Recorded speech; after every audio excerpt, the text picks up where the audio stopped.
Because we are not coming from outside Kenya. Nobody's telling me Garissa is a county for Kikuyus or Luos or Luyas or Kalenjins or any other community. Or he's saying Wajir is a county for other communities, not Somalis, or Mandera, or Isiolo for that matter, or Marsabit. Everybody accepts that these counties are our own indigenous, traditional, historical land that we owned for thousands of years. But again, somebody again thinks that you're not as Kenyan as anybody else.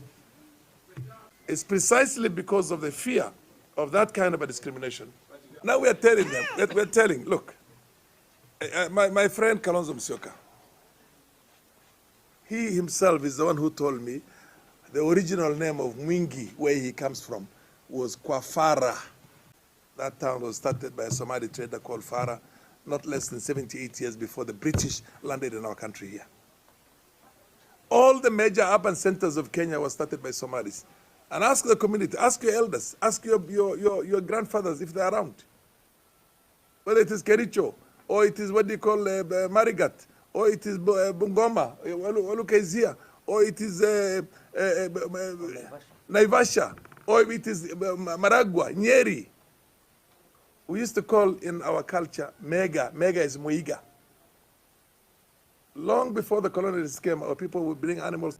afkaaga caana lagu qabay herow waadna matashay Farah macalin meeshii uu ka jiro Soomaali oo dhan ba ka jirta keligii baa Soomaali oo dhan u dhigma muuqaalku af English buu ku baxayaa wuxuuna la garnaqsanayaa qolyaha kukuyada la yiraahdo oo markasta Soomaalida xilalka iyo ganacsiga iyo wax kasta ka ilaaliyo oo ka sheema waa nimanka diidan ee yiri markuu madaxweynaha hadda talada haya uu yiri Soomaalida vettingka lagu hayo ee laga saaray aqoonsiga ama ID-ga iyo baasaboorka qaadashadooda lagu dhibayo markuu madaxweyne Ruto ka qaaday qolyaha suuqa soo galiyay weeye ID-gi Kenya waxa loo jaraya al-shabaab qolyaha suuqa soo galiyay weeye qolyahaas la garnaqsanaya dharbaaxada iyo sida uu Buutka ugala tuman doono ila sii dhageyso marka uu bogana hadduu af English ku dhibayo aniga ayaa ku khulaasaynaya oo ku gudmaraya waxa uu ka hadlay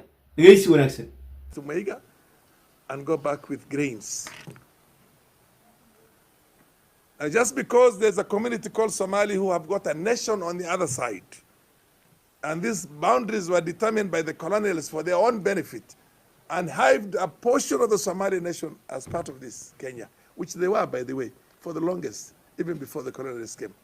They were never called Kenya, but we still traded together and lived together as Africans the way we were those days, the Kikuyu nation, the Somali nation, the Meri nation, the Kalenjin nation, all those nations were there.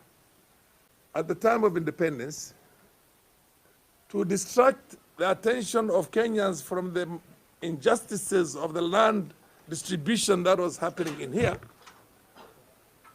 the people who were in power at that time, who came to power, felt it very important to project to Somalis the first government. Now anybody who has an issue will say, now we're telling them, we are just as much parts of the Kenyan society and nation as everybody else is. And we have as much rights.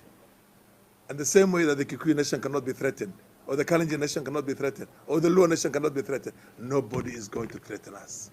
I'll tell you that for sure. You can have it for free. If anybody wants to destroy Kenya, good luck. Bring it on. We will see where you go with it. You get my point? Because for the longest, this discrimination has persisted to the extent whereby somebody thinks that we are subhuman. It's a political process. Warrior was Somali. Who started Nairobi as a center, by the way? Who were the first traders who established Nairobi as a business center before even the railways came in? Go back to the history. Go and read Out of Africa.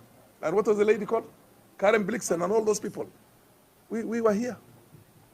We were here in Kenya when some other Kenyans were in other parts of the country migrating from back and forth, other parts of the continent. So the position we are telling right now is that, look, for God's sake, let's protect our country together. Let's not try and victimize any section of our community. For the longest, I have been myself a witness to a situation in which when a Luo comes with a bachelor's degree from Eastern Europe, he will be relegated to a diploma. When he comes with a master's, he will be given a bachelor's. If he comes with a PhD, he's told, no, you can only have a master's. Or people who graduated from other, because of that discrimination. The nation has seen a lot of discrimination of different sections of the society. Look at the development country we have had in this country for the longest. And look at the discrimination in the provision of infrastructure in the country. For God's sake. Let the bygones be bygones, but let us focus on a nation that is ours, that we can choose who to support. I did not support William Ruto in the last elections. Raila Odinga had 23,000. Gul iyo gobonimo halkeedii buu dhigay meesha uu ka jiro nin baa ka jira yaani qoliyaha loo duur xulay waad fahmi kartaa waa qolyihii Somalida xilalka wadanka Kenya ka ilaalin jiray markay maqleen jid baa laga dhisayaa Cielo iyo Mandera say u soo xeeray u miir daboolmeen ilaa hadda ma miir qabaan qolyahaas la hadlaya qolyihii yiri nimankii argagixisada baa sharciga loo jaraya markii madaxweynaha hadda talada hayo uu veting uu ka qaaday qolyihii buu Buutka kula tumanaya yaani waxa uu sheegay qofka taariikhda akhriya ama qoyaanka baa garan magaalooyinka Kenya oo dhan buu soo tiriyay kuwa weyn Soomaali baa wada bilowday buu rag Soomaaliyeed baa loor sonkora la wada fariisay sida gaarisan nin loor sonkor u gadi jiray oo bilaabay oo kale rag Soomaaliyeed ayaa magaalo kasta oo weyn oo dalka Kenya ku taala bilaabay ku seexo kuna soo toos Buutka ayuu kula tuntay Allah yaciise runta ayuu u sheegay marka wuxuu yiri hadii Keenyaannimadu hana wada deeqdo hadii Keenyaannimo lagu wada joogayo welcome soo dhawaada hadii la kala tagayana Keenyaanka baryo kuma ihi dhulkaygan ku ahay uu taagan yahay dhulkayga uu Ingiriiska ku daray ayaa la go'ayaa uu taagan yahay qolyo markii horeba Kenya dool ku yimid migration maxay tahay waa dad meel kale ka soo guuray Kenya igama xigsan karaan igama Kenyaan sana ayuu taagan yahay Allah yaciise halkeedii buu dhigay intaasaan jeclaysiinaa la wadaago muuqaalka noolay gareeya wassalaamu calaykum